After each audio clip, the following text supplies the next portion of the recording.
కనబడవంటే ఎన్ను పూసనా తిరిగేనమ్మ ఒక్క క్షణమును కనబడకుంటే నా కను పాపలు కమిలిపోతాయి ఒక్క గడియను మాట్లాడకుంటే చెల్లెమ్మ నే దిక్కులేని పక్షినైతానమ్మా చెల్లెమ్మ దినకను అలిగినవంటే చెల్లెమ్మ నా భుజం ఇరిగినంత పనైతదమ్మా చెల్లెమ్మ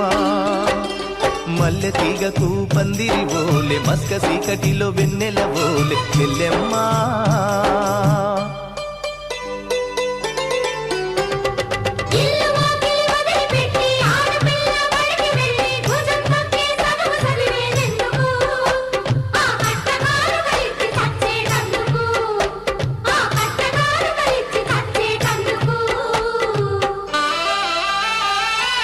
చదివినంత నిన్ను చదివిస్తానమ్మా ఎదిగినంత నిన్ను ఎదిగిస్తా